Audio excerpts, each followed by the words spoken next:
నమస్తే. 2024 మార్చి నెల ద్వాదశ రాశుల వారికి మాస ఫలాలు చెప్పడానికి ఈరోజు మనతో పాటు ఉన్నారు జ్యోతిష విశారద శ్రీ కె డాక్టర్ వేణుగోపాల్ గారు. మరి గురూజీ గారిని అడిగి మరి ఈ యొక్క మాస ఫలాల గురించి తెలుసుకుందాం. నమస్తే గురూజీ గారు. వాగర్త వివ సంపృక్తో వాగర్త ప్రతిపత్తయే జగత పితరో వందే పార్వతీ పరమేశ్వరౌ నిదయే సర్వవిద్యానాం విసజే వరోగినాం గురువే సర్వలోకానాం దక్షిణామూర్తయే నమః. సుప్రభాతం ఛానల్ పెట్టుకున్నందరికీ నమస్కారం. గురువు గారు, ఇప్పుడు తులారాశి గురించి తెలుసుకుందాం. ఎవరెవరు ఈ తులారాశికి చెందినవారు, ఎవరికి ఈ తులారాశి ఫలితాలు వర్తిస్తాయి?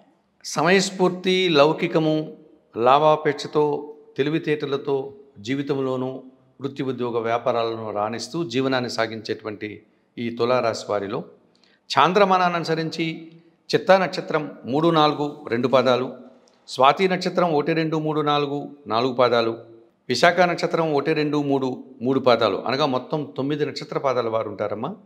సౌరమానాన్ని అనుసరించి తులామాసంలో జన్మించిన వారందరికీ, నామ నక్షత్రాలను అనుసరించి తులారాశికి సంబంధించిన నక్షత్రాల్లో జన్మించిన వారందరికీ ఈ మాస ఫలితాలు వర్తిస్తాయి. గురువు గారు, ఈ తులారాశి వారికి ఈ మార్చి నెలలో అనుకూల గ్రహాల వాటి వల్ల ఎటువంటి శుభ ఫలితాలు ఉన్నాయి? ఈ 2024 మార్చి మాసంలో తులారాశి వారికి 5 గ్రహాలు సానుకూలంగా ఉన్నాయమ్మా. ఎక్కువ శుభ ఫలితాలు రావడానికి, అనుకూల ఫలితాలు రావడానికి అవకాశం కనిపిస్తోంది. ఇందులో ప్రధానంగా లాభాధిపతి అయినటువంటి రవి భగవానుడు మార్చి 14వ తారీఖు తర్వాత షష్టమ భావంలో సంచారం కొనసాగించడం వల్ల మీనరాశిలో వ్యాపారాభివృద్ధి, అలాగే అధికారుల యొక్క అండదండలతో అభివృద్ధిని సాధించడం, ప్రభుత్వం నుంచి రావాల్సిన ఆదాయాన్ని అందుకోవడం, కొన్ని వివాదాలు సైతం పరిష్కరించుకుని ముందుకు సాగేటువంటి పరిస్థితి కనిపిస్తుంది. భాగ్య వ్యయాధిపతి అయినటువంటి బుధుడు ఈ మార్చి 7 నుంచి షష్టమ సప్తమ భావాల్లో అనగా మీన మేషరాశుల్లో సంచారం కొనసాగించడం వల్ల వీరి మాటకు విలువ పెరుగుతుంది. నూతన వ్యాపారాలు ప్రారంభిస్తారు. ఉన్న వ్యాపారాన్ని విస్తరించడానికి అవకాశం కనిపిస్తుంది. అలాగే ఆర్థిక పరంగా బలాన్ని పుంజుకోగలుగుతారు. జన సహకారం కూడా పుష్కలంగా లభిస్తుందని చెప్పవచ్చు. తృతీయ షష్టాధిపతి అయినటువంటి గురువు సప్తమ భావంలో మేషంలో సంచరించడం వల్ల జన సహకారము, కొందరి పెద్దల యొక్క సహకారం బాగా లభిస్తుంది. పోటీ ప్రపంచంలో ముఖ్యంగా విద్యా సంబంధమైనటువంటి విషయాల్లో శుభ ఫలితాలు అందుకునేటువంటి అవకాశం కనిపిస్తోంది. సమాజంలో మంచి పేరు ప్రఖ్యాతులు కూడా తెచ్చుకోగలుగుతారు.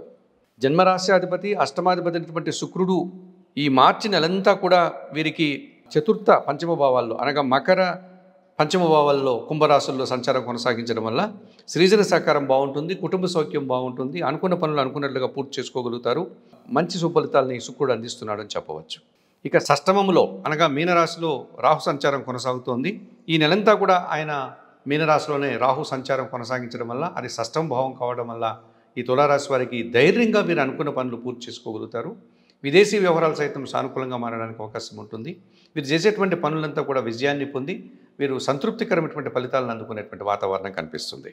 ఈ రకంగా 2024 మార్చి నెలలో తులారాశి వారికి రవి, బుధుడు, గురువు, శుక్రుడు, రాహువు ఈ 5 గ్రహాలు సానుకూలంగా సంచరిస్తూ శుభ ఫలితాలను అందించేటువంటి వాతావరణం కనిపిస్తుంది. గురువు గారు, ఈ తులారాశి వారికి ఈ నెలలో ప్రతికూల గ్రహాలు ఏమైనా ఉన్నాయా? వాటి ఫలితాలు ఎలా ఉన్నాయి? ప్రతికూల గ్రహాలు కూడా కనిపిస్తున్నాయమ్మా. ఇందులో ప్రధానంగా ద్వితీయ సప్తమాధిపతి అయినటువంటి కుజుడు చతుర్థ పంచమ భావాల్లో సంచారం కొనసాగించడం వల్ల అనగా మకర కుంభరాశుల్లో సంచారం కొనసాగించడం వల్ల చిన్న చిన్న సంఘటనలు అనగా చిన్న చిన్న అలజడి, కలహాలు రావడానికి అవకాశం కనిపిస్తుంది. ఎదుటివారితో కానీ, కుటుంబంలో కానీ, బయట కానీ. ఒక్కోసారి వీరి ఆలోచనలు అనుకున్నంతగా ముందుకు సాగవు. చిన్న చిన్న అపార్థాలతో ఎదుటివారు వీరిని కలహాలకి, అభిప్రాయ భేదాలకి తావిచ్చేటువంటి వాతావరణం కనిపిస్తుంది. అలాగే చతుర్థ పంచమాధిపతి అయినటువంటి శని భగవానుడు పంచమ భావంలో సంచరించడం వల్ల కొన్ని ఆలోచనలు కలిసి రావు. సంతానం విషయంలో కూడా వీరు అనుకున్నంత శుభ వాతావరణాన్ని, శుభ పరిణామాన్ని వీరు పొందలేకపోతారు. అలాగే వ్యయములో కన్యారాశిలో కేతు సంచారం వల్ల నిరాశ, ఆటంకాలు, రావాల్సిన ఆదాయం వాయిదా పడడం ఇలాంటి సమస్యలను ఎదుర్కోవాల్సి ఉంటుంది. మరి 2024 మార్చి మాసానికి గాను తులారాశి వారు తప్పనిసరిగా ఈ కుజుడికి, శనికి, కేతువుకి ప్రతికూల ఫలితాలు ఇస్తున్నారు కనుక పరిహారాలు చేసుకోవాల్సిన పరిస్థితి కనిపిస్తుంది. గురువుగారు, ప్రతికూల ఫలితాలకు పరిహారం ఏమైనా ఉంటే చెప్తారా? తప్పకుండా అమ్మ. వీరు ఈ కుజుడికి, శనికి, కేతువుకి తప్పనిసరిగా 2024 మార్చి మాసానికి గాను తులారాశి వారు పరిహారాలు నిర్వర్తించుకోవాల్సిన ఆవశ్యకత ఎక్కువగా కనిపిస్తుంది. ఇందులో ప్రధానంగా వ్యయములో ఉన్నటువంటి కేతువును సానుకూలపరచుకోవడానికి గణపతి స్వామిని దర్శించుకొని నమస్కరించుకోవడం, నిత్యం గణపతి దేవుడికి సంబంధించిన గణేశాష్టకం చదువుకోవడం, గరికతో మాలను తయారు చేసి స్వామివారికి సమర్పించడం, ఇవి చేసుకోవడం వల్ల ఈ వ్యయంలో కేతు యొక్క ప్రతికూలతను సానుకూలపరచుకోవచ్చు.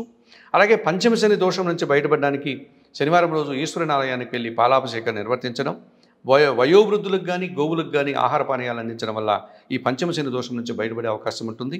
అలాగే చతుర్థ పంచమ భావాల్లో కుజ సంచారం వల్ల వీరికి మనస్పర్ధలు, చిన్న కలహాలు రావడానికి అవకాశం ఉంది కనుక మంగళవారం రోజు సుబ్రహ్మణ్య స్వామి దగ్గరికి వెళ్ళి స్వామివారికి అభిషేకం కానీ అర్చన కానీ నిర్వర్తించుకోవాలి. సుబ్రహ్మణ్య కరావలంబ స్తోత్రాన్ని చదువుకోవాలి. 1 కేజీ కందిపప్పు వీరి కుటుంబంలో పనిచేసే పనివారికి కానీ లేక కార్యాలయంలో పనిచేసే చిన్న ఉద్యోగులకు కానీ దానం చేయడం వల్ల ఎక్కువ శుభఫలితాలు రావడానికి అవకాశం ఉంటుంది. ఈ తులారాశి వారు ఈ చెప్పినటువంటి పరిహారాలు నిర్వర్తించుకోవడం వల్ల ఆ ప్రతికూల తీవ్రతను తగ్గించుకొని సంతోషంగా ఉండగలుగుతారు. ధన్యవాదాలు.